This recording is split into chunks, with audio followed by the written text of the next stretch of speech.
Olá, eu sou o James Francisco. E eu sou Vanessa Morrone. E nós estamos na 4ª temporada do nosso podcast Sala de Enfermagem, uma produção do Corém São Paulo para você. Lembrar que todos os episódios estão disponíveis nas nossas plataformas digitais. Siga-nos para vocês acompanharem e não perder nenhum episódio. E é claro, não se esqueça de se inscrever, ativar o sininho para receber as nossas notificações. E o nosso podcast Sala de Enfermagem está de portas abertas para você. Nesse episódio, nós discutiremos um tema muito importante para a saúde brasileira, a doação de órgãos. E para isso, nós trouxemos aqui convidados que atuam em serviços que têm um papel relevante no estado de São Paulo e no Brasil. O Hospital do Rim, que já completa mais de 20 mil transplantes ao longo dos seus 25 anos de trajetória, e o INCOR, que ao longo da sua década de vida aí do núcleo de transplante, já tem aí a marca de mais de 1.000 transplantes de pulmão, adulto e infantil e de coração também. Então, para isso, nós trouxemos dois queridos amigos aqui, a doutora Aldrin de Paula. Olá, eu sou enfermeira do Núcleo de Transplantes do Instituto do Coração. Eu comecei como auxiliar de enfermagem em 2022, em 2002, e logo depois eu passei para enfermeira, trabalhando nas UTIs, e nas UTIs eu tinha contato com o paciente à espera do transplante. E logo na criação do núcleo, nós fomos convidadas para trabalhar na captação de coração adulto, infantil e pulmão. E desde então, desde a criação do núcleo, eu estou atuando na captação, na enfermagem da captação de órgãos. Quando você trouxe o dado de 2022, eu falei assim, ia ser uma carreira meteórica tão rápida quanto um Não é justo. E o nosso querido Ricardo Félix, que atua no Hospital do Rim. Sim, eu já trabalho no Hospital do Rim há 12 anos com transplante. O Hospital do Rim já, como você mesmo disse, há 25 anos de história, realizou seu transplante número 20.000. E eu trabalho também na coordenação da organização de procura de órgãos do Hospital São Paulo, da Unifesp. Então, é um trabalho tanto com a parte do doador, quanto com a parte do transplante também. Eu iniciei minha carreira logo quando eu me formei no Hospital do Rim mesmo. Tive a oportunidade já de ingressar como trainee próximo da captação de órgãos e aí daí para frente eu já iniciei a minha carreira, minha formação, primeiro em nefrologia, depois em transplante e agora aí 12 anos nessa jornada. Muito bem.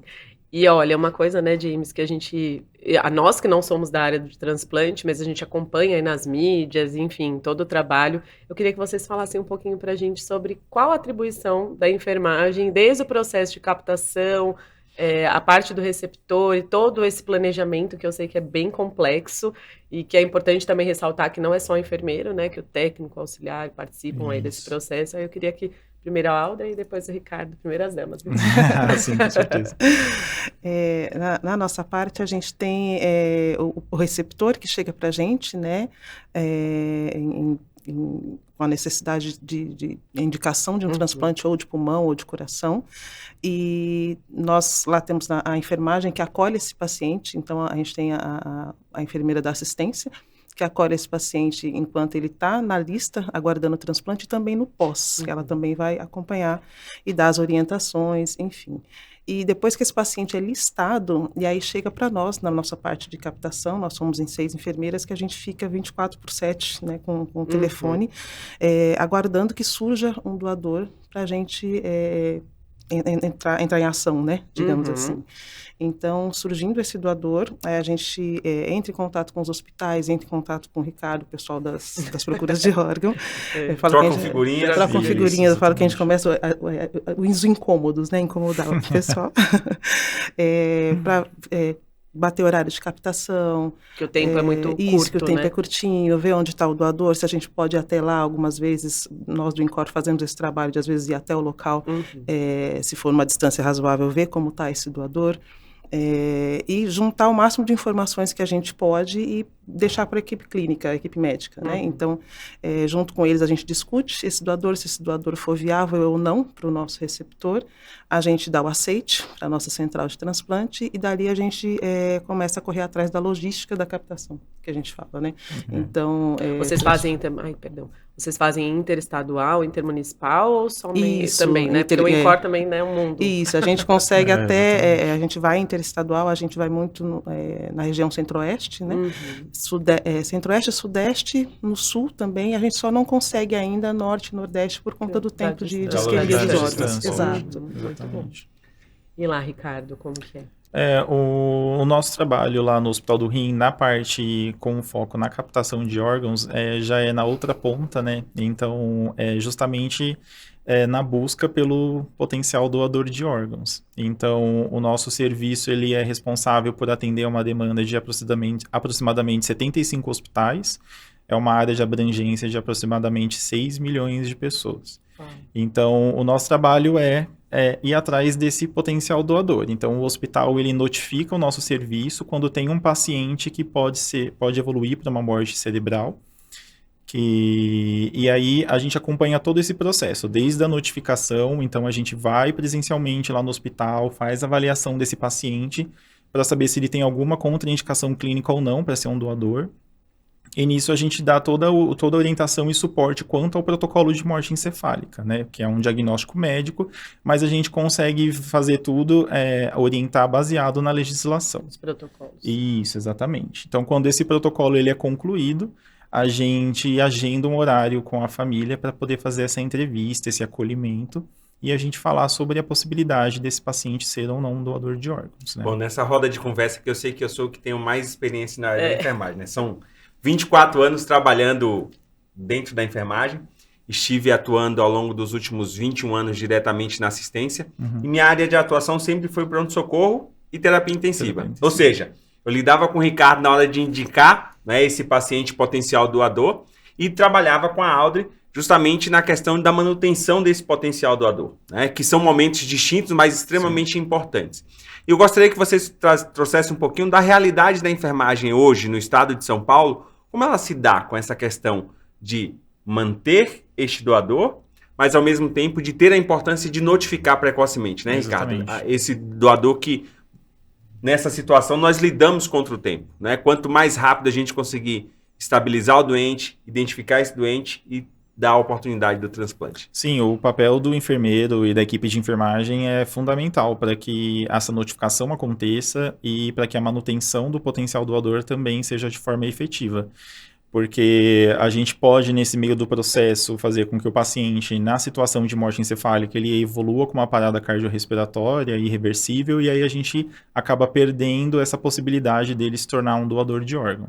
Então, é importante que a equipe toda envolvida, mas principalmente a equipe de enfermagem, para que possa fazer essa notificação, e a equipe de enfermagem tem sido os principais parceiros do processo de doação e transplante, porque eles acabam fazendo essa notificação, esse contato direto com a gente, e a gente consegue fazer toda a parte de acolhimento da família, a parte da entrevista familiar, e também tem toda a parte logística depois também quando a família autoriza a doação. Então a gente precisa fazer todos os exames, coleta de informações, de prontuário, a gente precisa agendar um horário no centro cirúrgico, que é muito difícil dependendo do serviço onde o paciente está internado, por conta de toda a logística do centro cirúrgico e cirurgias eletivas. E aí a gente faz essa corrida contra o tempo, né? A gente precisa, por um lado, fazer com que tudo aconteça muito rápido para que a gente consiga devolver o corpo para a família também e da mesma forma, garantir que esses órgãos sejam viáveis e dê certo o transplante para quem está na outra ponta esperando esse órgão. Né? Colher aquele monte de sorologia nem sempre é tão fácil, né? Mas mais difícil ainda é quando nós estamos lá no ambiente de terapia intensiva, né, Audrey? Para manter esse doente. Exatamente. Porque para muitos dos profissionais que estão na área da saúde, o entendimento é de que, às vezes, aquela pessoa não precisa de tanto cuidado, né? Ela já está numa fase que está esperando ali parar o coração, os seus órgãos pararem de funcionar, mas para você não. Para você é manter esse indivíduo tão vivo quanto o outro que está do lado dele. Né? E como é que você faz isso nessa manutenção do potencial doador? Quando a gente recebe a notificação do doador para nós, então o pessoal da Procura de Órgãos que já notificou para a gente, então eles já passaram, já viram esse doador, já entraram em contato com a enfermagem do hospital, então eles já deram as instruções, né, de manutenção desse doador. No nosso caso, que é de coração e pulmão, às vezes quando a gente liga ou a gente vai até o hospital, a gente dá as últimas orientações que são mais órgão específicas, né? Então, no caso do coração, se tem uma possibilidade de ter um ecocardiograma, no caso do pulmão, uma nova gasometria, se tiver essa possibilidade. Então, quando eu chego, acaba sendo mais órgão específico. E é justamente a enfermagem que está à beira-leito, que chega com mais informações para a gente. Né, que eles estão em todo o tempo no cuidado desse doador e tudo, então são eles que são nossos parceiros. É o elo de ligação. Exato. Isso. E sabe uma coisa que, pensando, a gente estava conversando brevemente antes, a gente sempre no Brasil, né, James, a gente acaba só falando do transplante quando chega na questão de alguém famoso, de Isso. alguém que tem um impacto, né, que tá na mídia, mas é uma questão que a gente precisa conversar todos os dias, inclusive dentro da nossa família, para Exato. entender se eu quero ser ou não. E aí eu queria que o Ricardo e a Audrey falassem um pouquinho dessa questão do impacto social. Como que as pessoas podem falar que elas são doadoras, né? Antigamente se falava que tinha que estar no RG, hoje Isso. só a nossa escolha, Autodeclaração. né? Autodeclaração. Então, queria que vocês falassem disso e também explicar, né, da rigorosidade que a gente tem com relação à fila do transplante, que não é porque é famoso que passa na frente, não. Quais são os critérios elegíveis para que a pessoa possa receber o órgão, né? Quem que está, né, a questão da vulnerabilidade mesmo, do tempo, porque o tempo, para quem está precisando de um transplante, é o tempo que conta. Então, é crucial. É crucial. Então, eu queria que vocês falassem um pouquinho, não sei se o Ricardo depois a Audrey falar. Sim, em relação ao transplante, o impacto social para o paciente, além de trazer a vida de volta, também a questão da melhora da qualidade de vida. Então, o trabalho de doação, todo o que a gente faz em todas as campanhas, é baseado em avisar a sua família. Uhum. Se você, em vida, tem o desejo ou não de ser um doador de órgãos, avisa a sua família, porque é o que a legislação hoje permite no nosso país. Então, embora antigamente a gente tivesse no documento que você é ou não doador de órgão, independente disso, se você deixou registrado ou não, a gente sempre vai fazer a consulta com o familiar. Então, o familiar ele é responsável por dar essa autorização. Tá? Então, o que a gente espera... Fica tranquilo. Eu vou, enquanto você reformula aí, eu vou dizer para você que assim, nós temos dados extremamente importantes, né? Quando se trata desse impacto social. A Organização Mundial de Saúde, os órgãos de controle disseram que aí no último trimestre nós tivemos a entrada de mais de 11 mil pessoas na fila de transplante. Ou seja, pessoas que necessitam desse cuidado da família, né? E aí, quando você traz justamente esse momento de que eu preciso da doação e eu preciso falar sobre isso, lembrar do nosso Setembro Verde, que nós vamos ter aí para discutir. E é um momento que todo mundo fala de doação, mas, reforçando aqui, esta questão da doação, ela precisa ser discutida com os nossos familiares. Sim. Porque tem muita gente que às vezes não gosta de falar disso, porque, para que eu vou falar, né? Vou falar de uma hora triste. Mas eu acho que é muito válido a gente reforçar para todo mundo, principalmente para nós, profissionais de enfermagem e para toda a nossa família, o que você quer de escolha, né? Não, eu quero ser doador? Não quero ser doador, né? E assim, não só doador de, né, todos os órgãos, e explicar, olha, às vezes né, você nem sempre vai poder doar tudo que você gostaria, né? O que é viável ou não, né? Então a gente tem que às vezes não é uma conversa que a gente quer ter com os nossos familiares sobre quando ou como eu venho a morrer no futuro, mas é importante a gente deixar avisado e demonstrado esse interesse em ser doador, porque através disso uma pessoa pode salvar 8 vidas e melhorar a qualidade de vida das pessoas também. É isso aí. E a Audrey sabe muito bem disso, né, Audrey? Exato. Você lida com o outro lado do negócio, quando o transplante já aconteceu. Quando o transplante já aconteceu. E qual é o impacto que isso traz na vida dessas pessoas? Olha, é maravilhoso, assim, você vê você lidar com a esperança no dia a dia desse paciente que está em fila, né? A gente tem pacientes internados aguardando o transplante e pacientes em casa. Os pacientes que estão internados, eles sentem a urgência, né, mais palpável, né? Exato. E quando a gente tem a oportunidade de subir junto com a equipe médica para dar a notícia, fala, olha, temos um possível doador para você, e você vê que o rosto do paciente se ilumina. Né, porque ele vê que ele tem uma esperança, que ele tem chegou uma nova chance, exatamente. Então, para a gente, assim, é sensacional essa parte. Audrey, fala pra gente, né, eu fico muito curiosa, até eu mesmo não desconheço essas informações, da questão da fila. Como que funciona a fila? Então, você tem lá a regulação, tem quais são as prioridades de quem está na fila? Porque às vezes a pessoa tem pouco tempo de vida, então ela vai para frente da fila? Como que funciona isso? A nossa fila é uma fila única, né? É uma fila única e ela obedece a alguns critérios. Então, nós temos pacientes internados, pacientes que estão aguardando em casa. Então, qual o critério? Às vezes, um paciente que ele está aguardando em casa, ele foi listado primeiro do que um outro que está internando, mas esse outro que interna, ele tem alguma gravidade.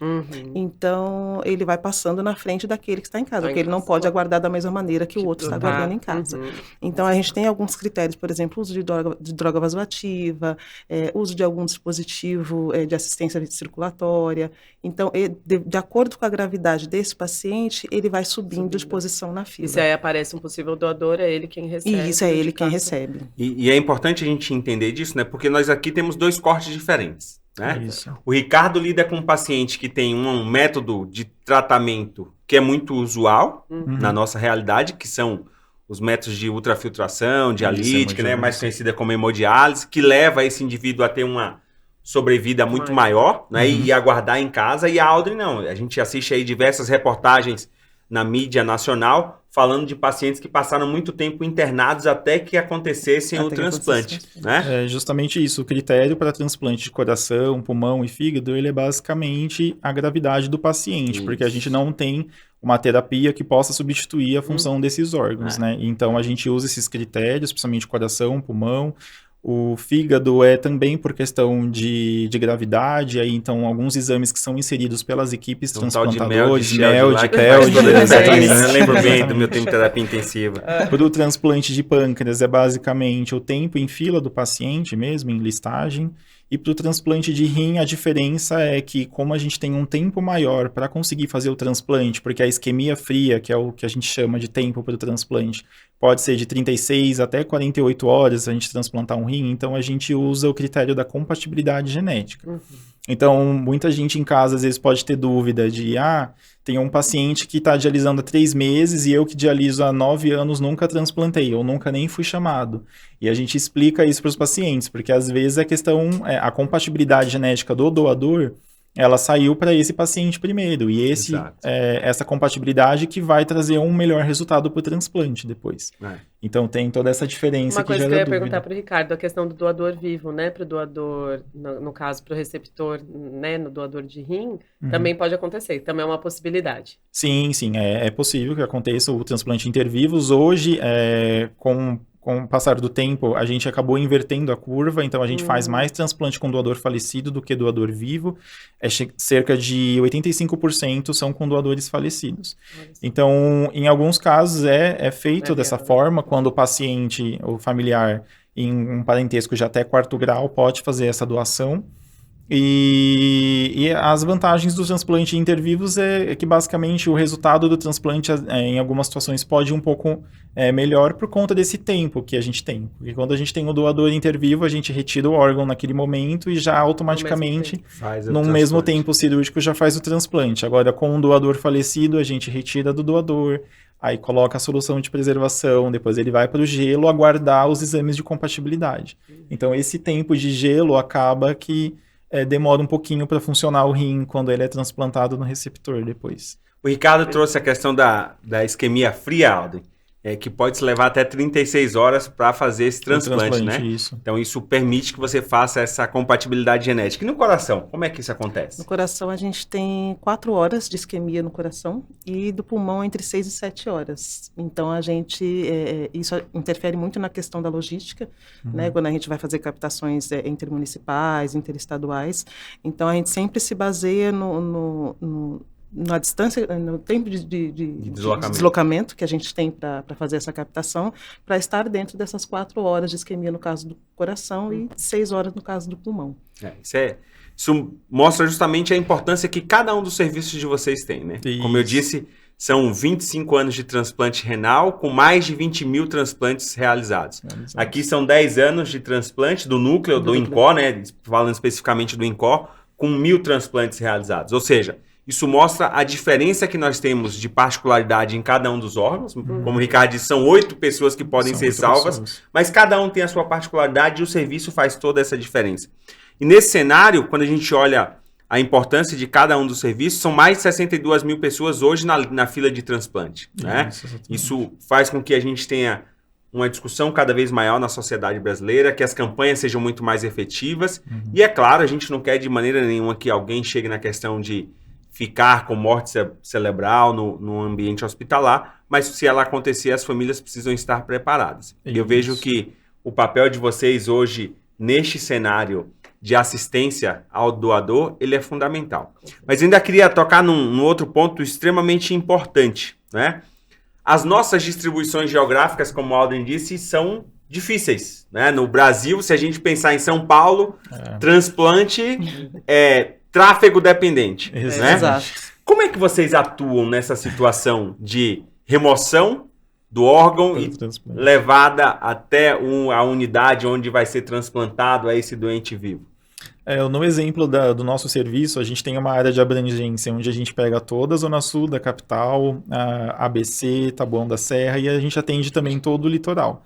Então lá desde Mongaguá até São Sebastião, Ilhabela. Então a gente tem uma área muito grande de atuação.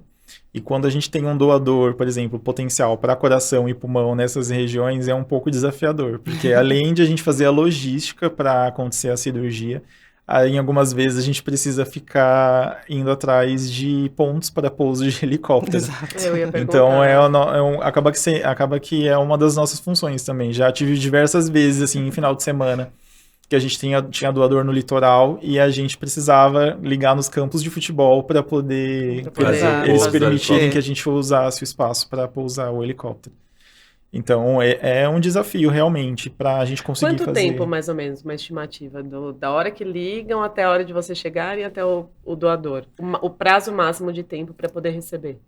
É que basicamente uma estratégia que as equipes acabam usando para coração a gente está fazendo a cirurgia do doador para remoção dos órgãos e às vezes para a gente diminuir esse tempo, a gente sabendo que o órgão de fato é viável, a gente já inicia, né? Acho que vocês iniciam a cirurgia no receptor. Exato. Então o receptor já é levado para a sala cirúrgica, já é talvez feita a indução anestésica e a gente consegue diminuir esse tempo, porque se fosse esperar até o órgão chegar, ia demorar muito. Maior.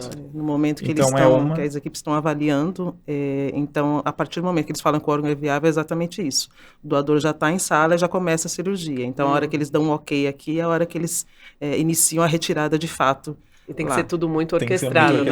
O Ricardo falando da experiência dele ficar ligando no campo de futebol. E você, Aldo, já fez muito voo aí de helicóptero transplantando órgãos?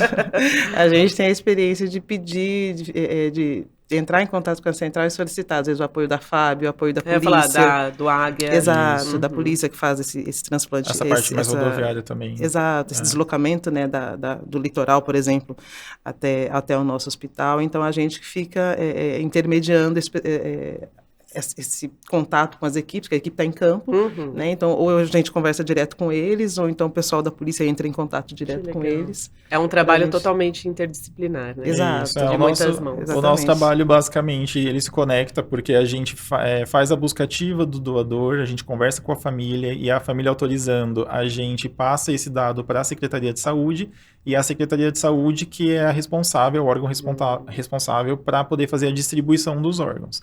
E aí, quando eles vão lá e veem, esse paciente ele é compatível com o receptor de vocês, do INCOR. Então, aí a gente faz essa conexão, porque aí eles vão perguntar, esse paciente, ele é da hipertensa há quanto tempo? Exato.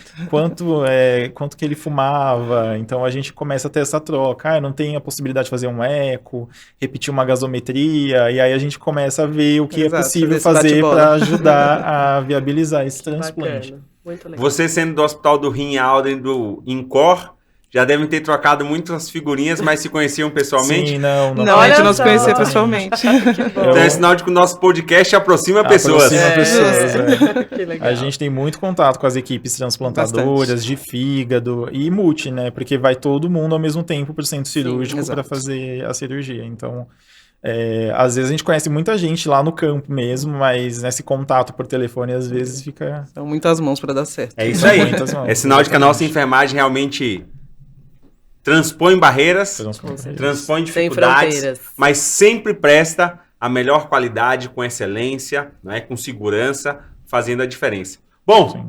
estamos mais uma vez finalizando um episódio do nosso podcast. E eu gostaria que tanto o Ricardo quanto a Audrey deixassem aí as suas considerações finais para os nossos ouvintes. Seja um doador de órgãos, avise a sua família.